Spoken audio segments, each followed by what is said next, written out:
Assalamualaikum warahmatullahi wabarakatuh. Perkenalkan, nama saya Muhammad Mukhtar Lutfi dengan NIM D4230129. Di sini saya akan mempresentasikan tugas tulisan elektronika daya, yaitu sebuah perbedaan antara power instantaneous RMS dan rata-ratanya. Yaitu satu, power instantaneous atau daya sesaat. Pada pengertian tersendiri, yaitu power instantaneous adalah daya listrik yang dihitung pada setiap titik waktu tertentu dalam gelombang, tegangan, dan arus. Ini menunjukkan energi yang ditransfer secara real time pada setiap momen dalam gelombang AC. Pada karakteristiknya sendiri, yaitu satu, nilai berubah seiring waktu sesuai bentuk gelombang. Dua, bisa bernilai positif atau menyalurkan energi ke beban, atau negatif, mengembalikan energi ke sumber. 3. Digunakan untuk menganalisis performa rangkaian listrik secara waktu nyala atau real time. Seperti contoh, dalam gelombang AC sinusoidal murni, jika tegangan dan arus sefasa, maka daya selalu positif atau daya aktif. Dan jika ada pergeseran fasa, maka daya bisa positif atau negatif. Ya, selanjutnya yaitu RMS, Rod mean square. Pada pengertian RMS sendiri, RMS adalah nilai efektif dari tegangan atau arus AC yang memiliki efek pemanasan yang sama seperti arus atau tegangan DC. RMS digunakan untuk menggambarkan kemampuan aktual dari arus atau tegangan AC dalam menghasilkan daya. Seperti karakteristiknya, satu, nilai RMS adalah 0,707 kali nilai puncak atau VP untuk sinyal sinusoidal. 2. RMS menyatakan nilai efektif dari arus atau tegangan AC. 3. Digunakan dalam perhitungan daya pada beban resistif di sistem listrik. Contoh dari RMS sendiri, tegangan listrik rumah tangga di Indonesia adalah 220 volt RMS. Nilai puncaknya VP adalah sekitar 311 volt. Dan jika arus I sama dengan 5 ampere RMS, maka arusnya puncaknya sekitar 7,7 ampere. Ketiga, power rata-rata atau average power. Pengertiannya sendiri dari power rata-rata adalah energi total yang dikonsumsi oleh beban dalam satu periode gelombang dibagi dengan waktu periode tersebut. Ini menunjukkan daya yang benar-benar digunakan oleh perangkat. Karakteristik dari power rata-rata sendiri yaitu satu, hanya mempertimbangkan daya aktif yang dikonsumsi oleh beban. 2. Pentingnya dalam menentukan konsumsi energi listrik. Ketiga, dipengaruhi oleh faktor daya. Pada yang kedua, tentang fenomena total harmonik. Tugas yang kedua ini dari saya akan menjelaskan. Seperti satu, apa itu total harmonic distortion atau THD. Total harmonic distortion atau THD adalah ukuran seberapa banyak distorsi harmonik yang terdapat dalam sinyal listrik dibandingkan dengan gelombang fundamental. Fenomena ini terjadi ketika sinyal mengalami gangguan berupa gelombang tambahan dengan frekuensi kelipatan dari frekuensi dasar.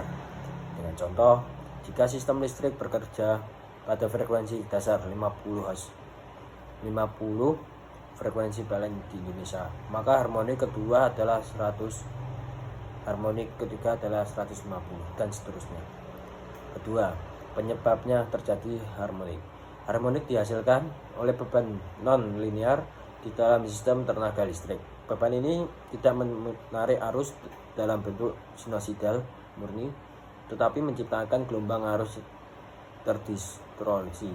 Beberapa penyebab umum harmonik meliputi seperti satu, peralatan elektronik modern seperti komputer, televisi, lampu LED.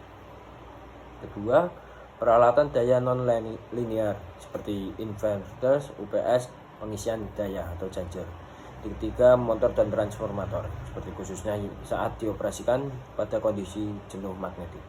Yang terakhir, power supply switch atau catur daya dengan teknik switch seperti SMPS. Yang ketiga, klasifikasi harmonik. Harmonik dalam sinyal listrik dibagi menjadi beberapa tingkat dengan jenis-jenis harmonik serta frekuensi dan contoh. Jenis harmonik: harmonik fundamental, frekuensi dasar, contoh 50, dan contoh arusnya arus AC utama dari sumber PLN.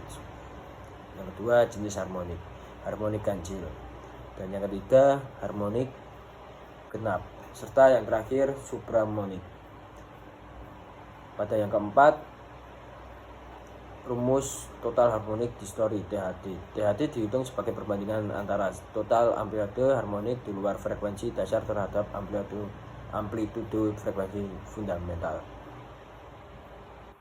Kelima, dampak negatif THD dalam sistem listrik. THD yang tinggi dapat menyebabkan berbagai masalah serius dalam sistem tenaga listrik, diantaranya 1. Panas berlebihan, overheating.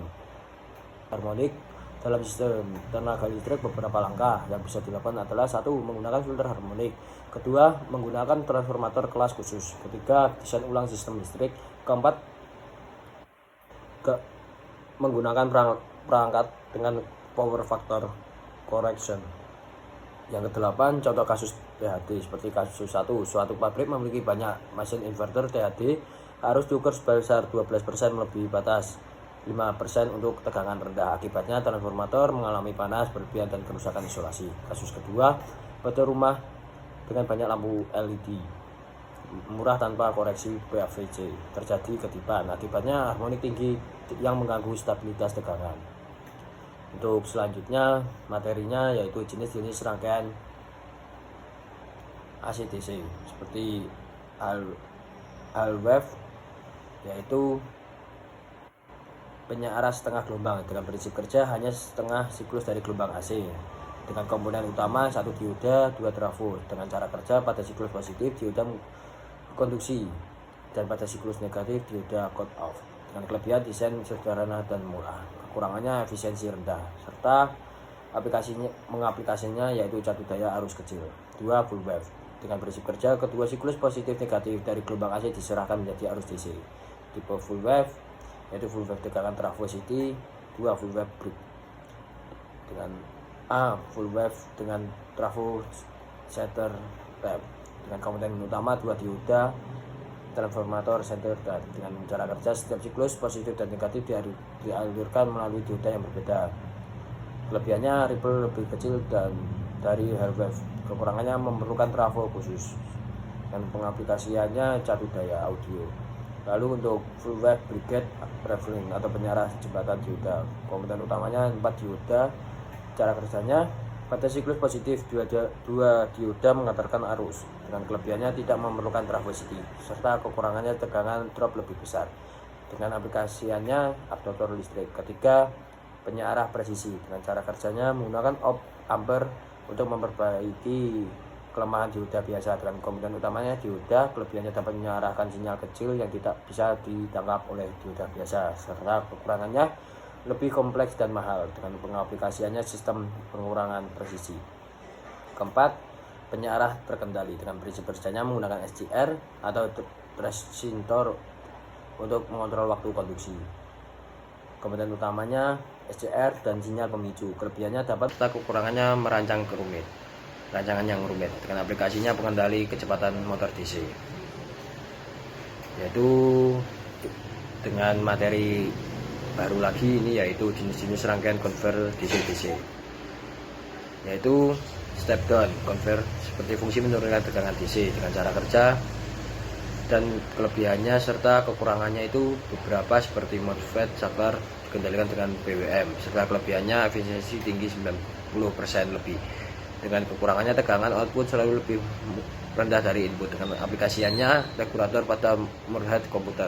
Kedua, fungsi menaikkan tegangan DC seperti cara kerjanya saat saklar on harus mengisi induktor. Dengan saat saklar off, energi induktor dilepaskan dan menambahkan tegangan output, serta kelebihannya dapat menaikkan tegangan dari level rendah, serta kekurangannya tegangan output tidak stabil tanpa kontrol tambahan.